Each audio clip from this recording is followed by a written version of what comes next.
To our forecast, because we do have a holiday weekend coming up. A lot of folks want to know what it's going to be like outside, Brad. Yeah, everybody's worried about the rain chances this weekend. We need to enjoy the weather now because it will get a little dicey going into the weekend.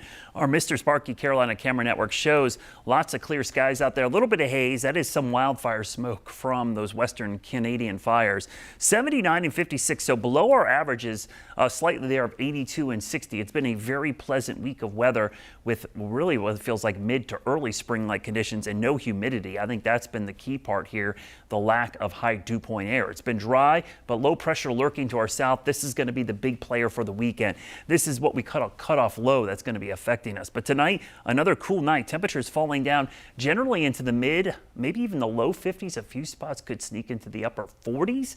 By tomorrow morning, it is going to be a cool start to the weekend. But that low pressure system, we'll call it cool, wet, and cloudy this weekend. The rain and clouds really start Saturday into Saturday night and early Sunday, but becomes more scattered as we go into Sunday afternoon and into Monday. So there are going to be some breaks. The problem is this is what we call a Rex block. The jet stream configuration here is trapping the low pressure to the south. It's not getting into the flow of the jet stream, which would sweep everything out of here. So it's going to get stuck. It's going to meander like a listless ship down here outside the current here across the southeast. And that's going to plague us with some rain. But because it is not moving, it's also a kind of a difficult forecast because depending on where it actually goes, you might see a whole bunch of rain, you might see very little rain. Either way you look at it, it's certainly going to be cloudy and cool because with low pressure on the coast and high pressure to the north, that northeast breeze is going to keep us chilly this weekend and keep those temperatures well below average. In fact, the Hurricane Center gives it a 10% chance of becoming a subtropical or tropical low. That's not very likely,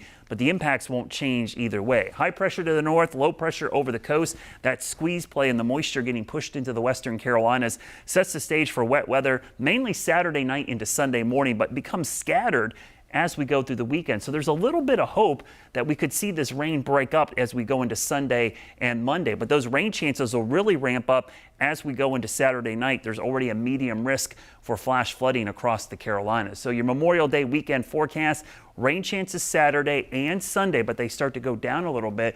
And by Sunday, we're down to 40%. But look at those temperatures only in the mid to upper 60s. Here's a quick look at your Guy Roofing 7-day forecast. Those temperatures over the weekend are going to be chilly. We're going to see temperatures generally running in the 60s. I was going to show you the 7-day forecast, but apparently doesn't want to pop up there. The 7-day forecast is going to show those temperatures staying chilly over the weekend, but then warming back up as we go into next week. Let's see if we can pop it up here for you real quickly. There we go. We'll show you the 7-day forecast. Temperatures again over the weekend in the 60s. By next week, we'll be back into the mid 50s for the morning lows and back into the 80s for highs.